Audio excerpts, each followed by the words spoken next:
Okay, let me impart to you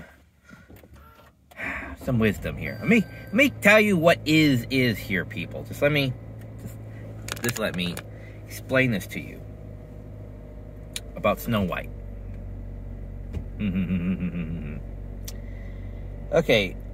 Is this supposed to be historically accurate or...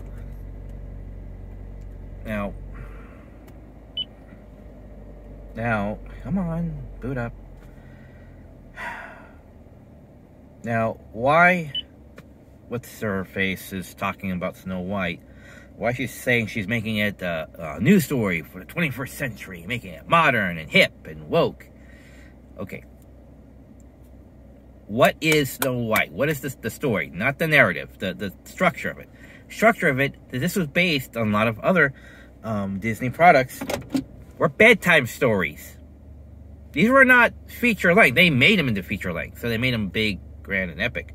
Before, these were stories told to entertain back in, the day, to children and sultans and whatnot, or to people in towns and city squares across the world, People told stories, and certain stories for bedtime were relatively short. They're very simple for the shortness. You're telling these to children to go to sleep, and so that's basically what Snow White was a children's bedtime story for a very long time ago.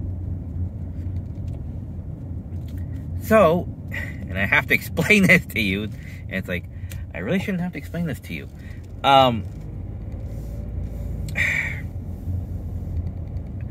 So, yes, they have the damsel who doesn't really do much because, again, she was a princess. She was going to be assassinated by, the huntsman, by the queen, who was jealous of her. She goes and finds dwarves, finds shelter, finds safety with these miners, and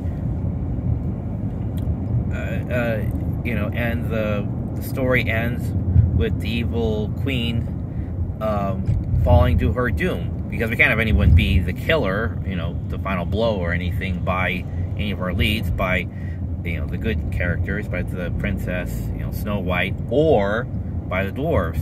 She just falls to her doom. So it's like, oh, okay. And again, one of the first features, back in the day, along with Pinocchio and all that, these were relatively, it was a relatively very short, very narratively straight story. And that's what it was, up until more around that time, till the turn of the century, or the last turn of the century, I should say, that's what it was. It was a short, very narrative, straightforward story that you would say to children before going to bed. I'm pretty sure they changed the ending to be a bit more temperamental, for its time period, tempa something whether. And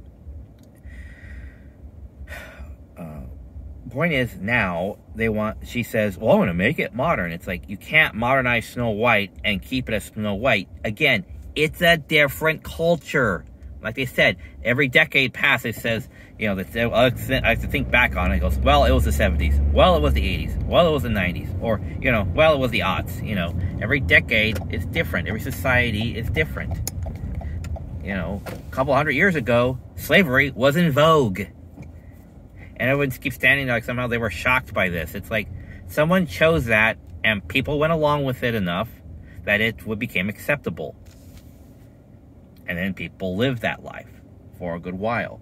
People chose to do that, to enslave people, to make them a commodity.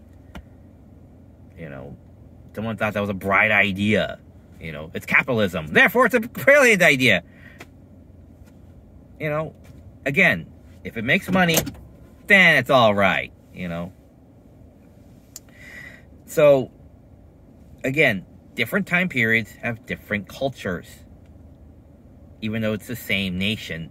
It's like you at 2, you at 5, you at 7, 10, different points in your life, you are a different person growing up. It's the same you, but you look back on it and goes, that was a completely different person at the time. You know, so trying to say you're trying to modernize this and be proud of it, it's not. It comes off as more of just bravado and ego. And honestly, it just turns you off to the whole idea of this whole thing. Because it sounds like we're just going to take whatever was still good about it. You still feel good about it today. For it's a simple little children's story. That's all it is.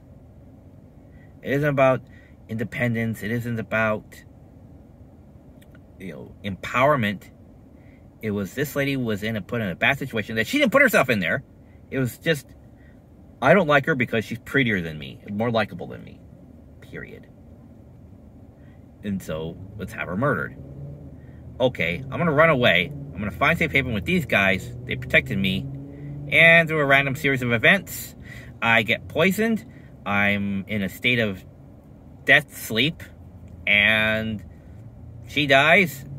The queen dies. And some random prince comes out of the woods and kisses me and I'm back to life. Yay!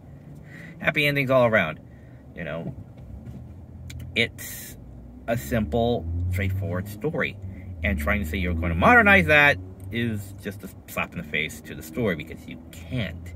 You cannot modernize it and kind of keep it to the simple narrative truth of stuff just happens to this lady. She doesn't cause it, not directly. But you can't have a lead character, a lead female empowerment character, be passive in her own story, heaven forbid. And we saw what happened with Jasmine in live action. Aladdin film, you know, with that old song sequence of I have a voice. It's 10,000 BC. I really doubt you would be raised for the concept of, well, you know, I have an opinion about that. It's like, no, you don't. I'm sorry. Not for that time period in the world. I'm sorry. No, that is a more modern invention. Just letting you know. I have a voice. That's a good one. Oh, God. Oh, God, I swear. Like I said before, it's like putting a submarine in 1600s London. It's like, it doesn't work. I'm sorry. That's a later thing. You know, it's like saying, yeah, when they're building the pyramids, they had Wi-Fi. You know, it's like, no, they didn't. They did not have Wi-Fi. Oh, God. You know, it's just like, no, you cannot take a modern invention concept and inject it into the past and say, there, I made it better. I'm sorry, like I said before, you can't. And you cannot update Snow White and claim it to be better by changing the character dramatically. You can't. I'm sorry. You can't.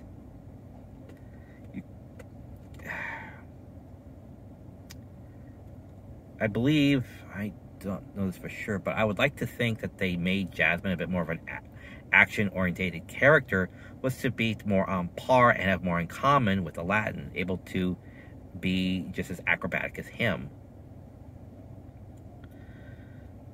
And when the TV series, you know, came out, I don't know if that was planned from the beginning or not, but when it did, she was more of an obvious, you know, pairment with him to go on adventures. So she wouldn't be the damsel in distress. She'd be his adventuring partner through the adventures, because she can jump, dodge, you know, and fight along with him through the various adventures. So that made more sense. So it wasn't a sidekick. She was, you know, a co-star, you know, or whatever. She was more his partner. So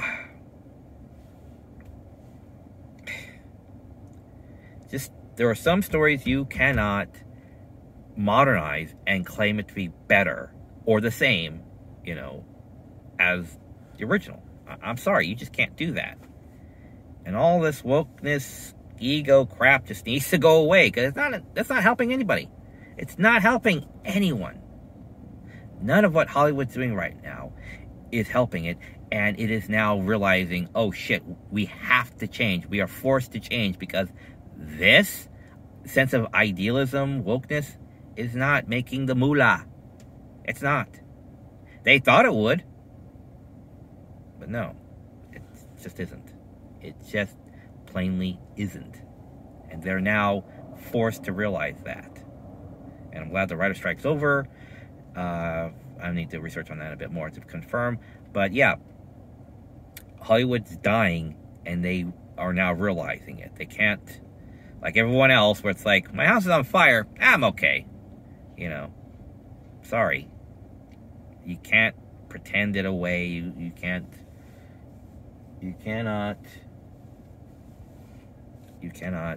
you know, believe away or imagine away your problems. Not anymore. Everything has to come to a head. And Hollywood is now hitting its head. You know, this point where it says, okay, now we got to stop all this woke shit and get back to what we did. You know, make art. All right, so take care and see you next time.